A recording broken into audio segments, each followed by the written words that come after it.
Hello, today I'm with Sally Thurston from the Faringdon Town Council. Hi Sally. Hello there, Sarah. How are you?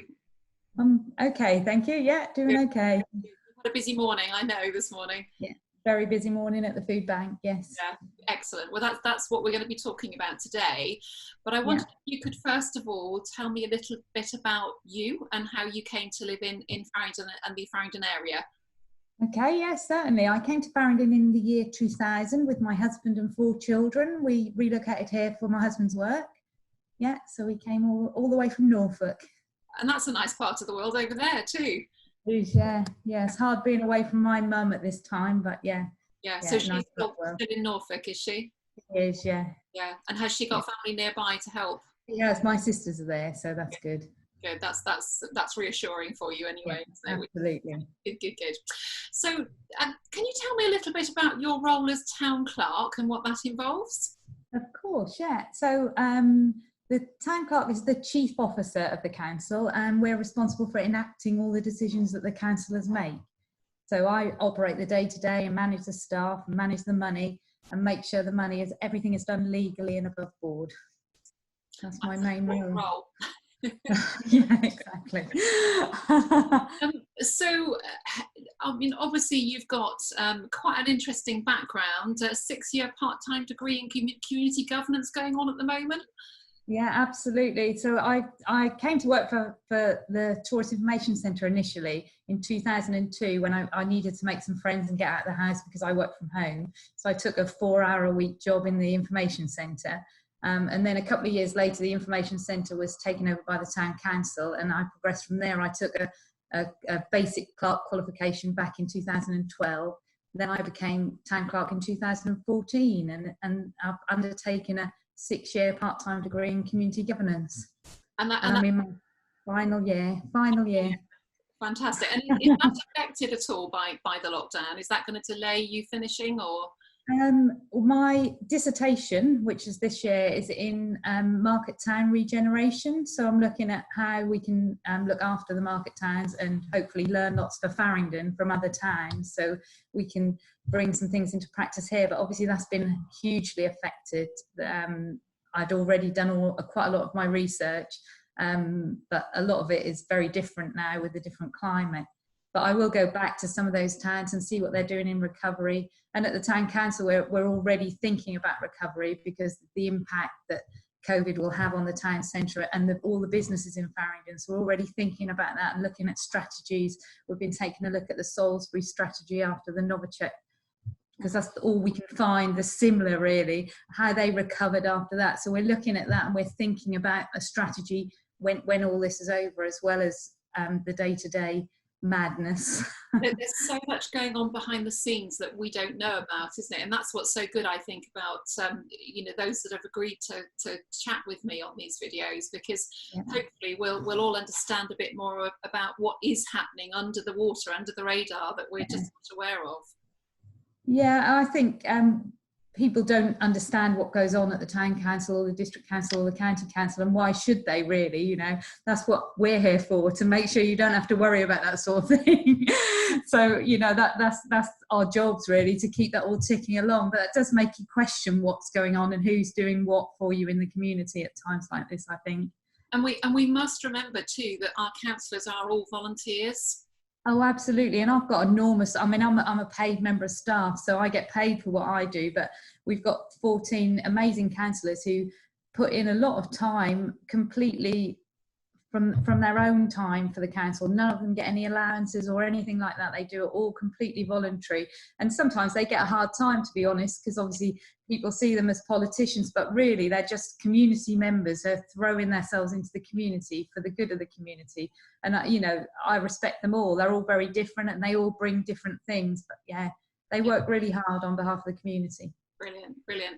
And I know when we were planning for this call, you were talking about the proudest council achievements, or the things you're proudest of. Do you want to just list some of those? Yeah, I do. So so since I became clerk in 2014, there's a list of things that I'm really proud of that the council have achieved, and the cinema is one of those.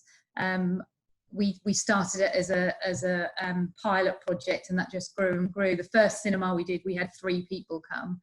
and now it basically sells out every month. And we have this amazing matinee club that Billy, our member of staff, Billy, who manages the cinema, runs, and it's just such an amazing community asset, and I'm really proud of that. And we funded it all from lottery funding and fundraising. So, and anything we raise now for putting the cinema on goes straight back into improving equipment and putting on, and we do a dementia cinema, we do cinemas for Faringdon, we do cinemas for the day centre. We're currently investigating a cinema for the visually impaired. So there's 42 visually impaired people in Faringdon. Wow. And it's something that you don't realise. We do a mum and baby cinema, so mums who've got babies can come and sit and watch the cinema and without fear of their baby crying, because everyone's in the same boat.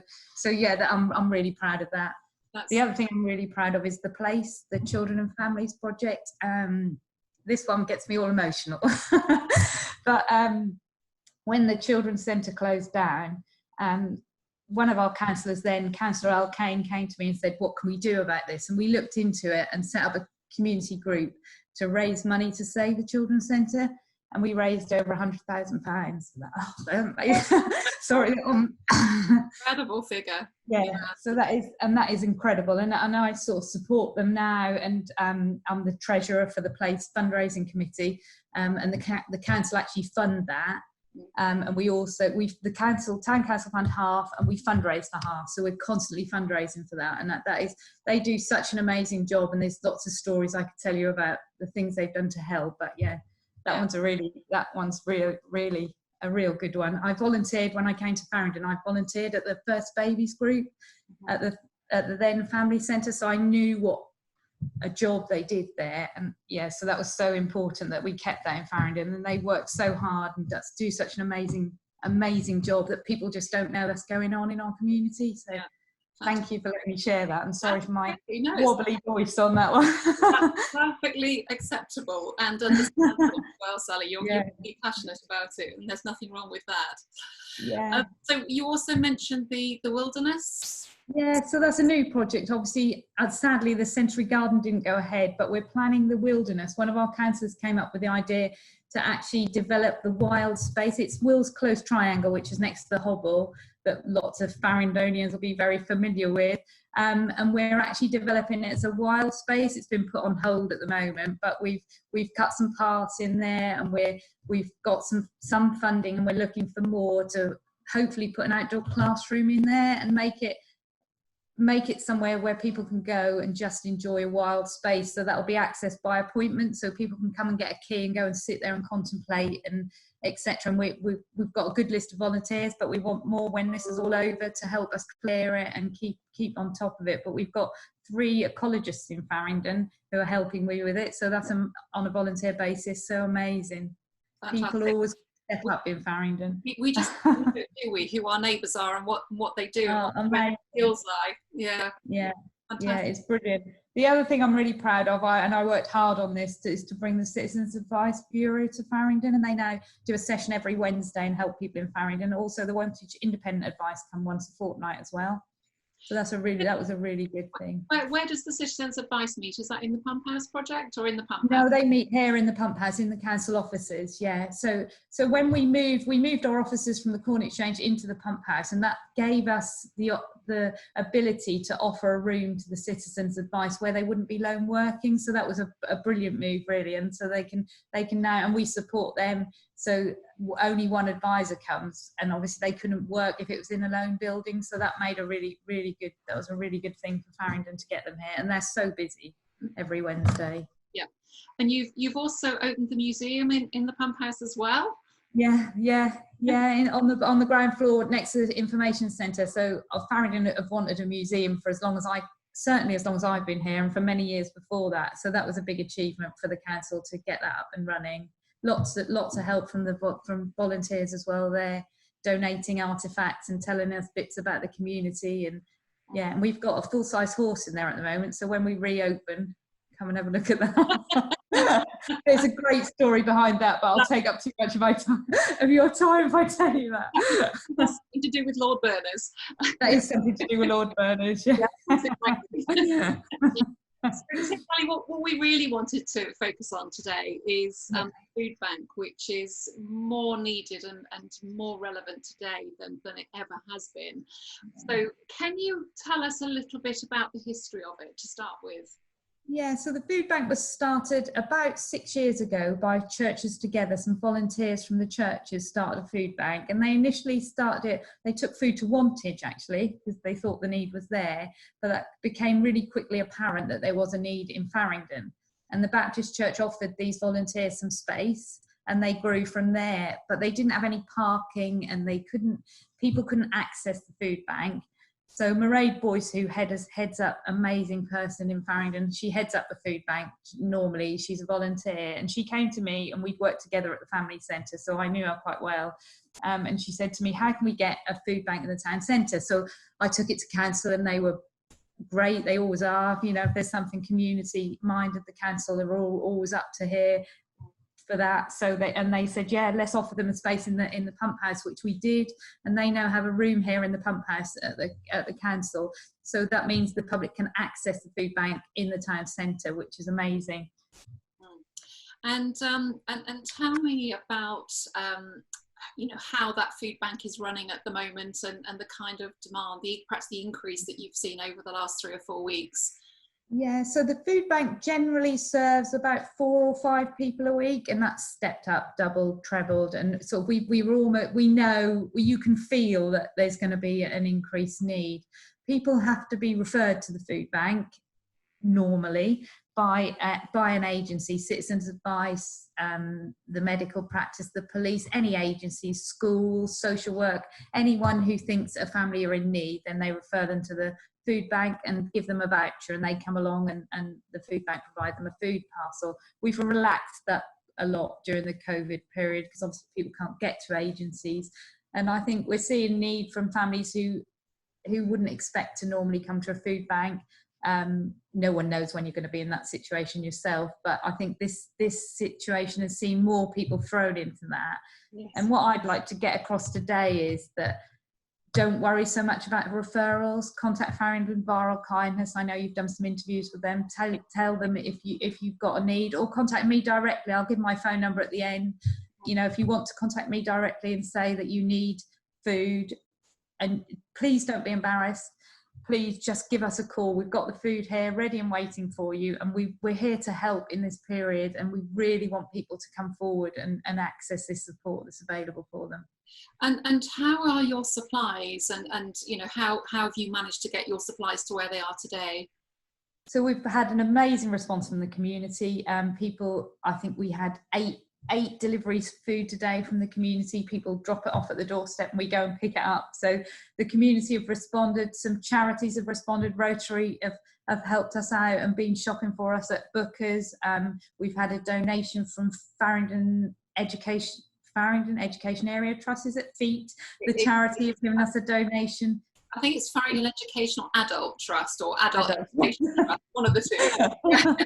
So they've donated us some money. Faringdon United Charities have donated us some money, and the Viral Kindness Group are doing some shopping for us. So yeah, we're being really, the community have been amazing and donating all this food. So, and us there ready for people when they need it. And we do anticipate that need to grow now and for after the crisis, when we get back to normal. I think I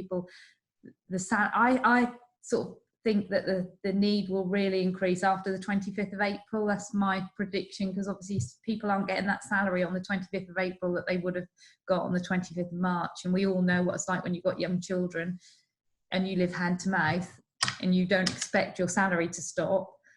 So we please call us if you need help. And the days and the times that you're open, either for people to drop food to you or for people that need the help to come to you. Yeah, so we're open on a Monday, 10 a.m. till 12 p.m. and a Wednesday, 10 a.m. till 12 p.m. But like I say, I'll give my mobile and my email at the end, and people can contact me in between that. Okay, that's great, Sally. And for those that are donating, where's your shortage? What are the things that you most need at the moment? So that changes because obviously we have different needs and people ask for different things. We generally do a general parcel, but sometimes things go quicker. But today our shortage is tinned fruit and toothpaste. Okay. So yeah, that's our shortage right now. So if anyone's got extra toothpaste or tin, when they go shopping, they could put another couple of tubes in their trolley. That would be amazing. Fantastic, that's wonderful. Sally, thank you. That's been really, really useful. And if anybody's got any more questions, how do they contact you? What are your contact details? So my email, direct to me, is sally@faringdontowncouncil.gov.uk, and I'm working more than full time, so I'll pick up your email quickly. And my work telephone number is 07711 424 484, and I guess we'll put it in the comments below this video. Yeah, and sure. please, like I said before, and I can't say it enough, please contact us if you need some support. Wonderful. Sally, thank you so much for your time. And just a reminder to those of you that are watching this video that if you think there's somebody in the community that we haven't yet spoken to that we need to, please can you mention in the comments below who that person is, and we'll try and make contact with them. Sally, you're doing a great job. Thank you so much for your time this afternoon. Thank you for asking me. You're welcome. Thanks. Bye-bye. Bye. Bye.